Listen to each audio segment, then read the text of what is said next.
You're not broke. You're being prepared. There is a difference. And once you see it, you cannot unsee it. Right now, somewhere in your life, money is tight. The bills feel heavier than they used to. You've been asking, quietly, why Allah is doing this to you, when you've been praying, when you've been trying. You think you've been forgotten.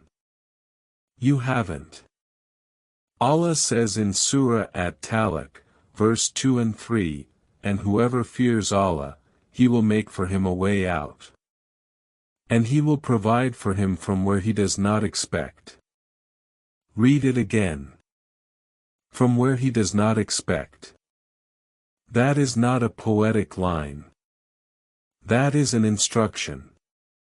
And it tells you something about your situation that almost nobody quotes correctly. The Prophet was poor for stretches of his life. The Sahaba were poor. Some of the wealthiest men in Islamic history were broke for years before Allah opened doors for them. But there is one thing they did that the average broke Muslim today does not do. We'll get to it. Most Muslims, when money is tight, do two things. They panic. And they pray harder.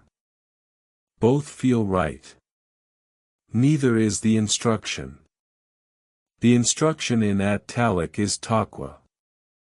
Fear Allah, stay conscious of Him, and then expect provision from where you do not expect. That last part is the key.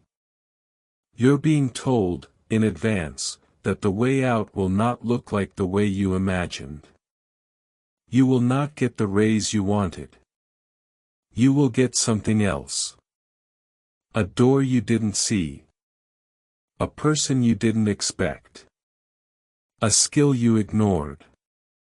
From where he does not expect.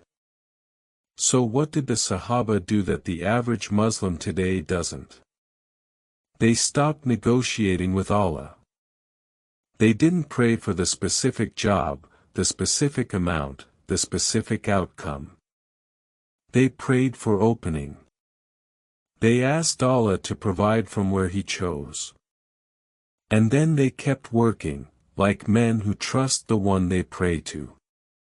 That is the difference between being broke and being prepared. Broke is panic. Prepared is patience under work. Here is what Islam actually says about being broke. It is not a punishment. It is a furnace. And Allah only puts the believer in the furnace He plans to forge into something the world has not yet seen. The question is not why you are broke. The question is what you are being prepared for. If this is the way you're trying to think, subscribe. That is the Rizq Mindset. Allah does not forget the ones who fear Him. He provides from where you do not expect.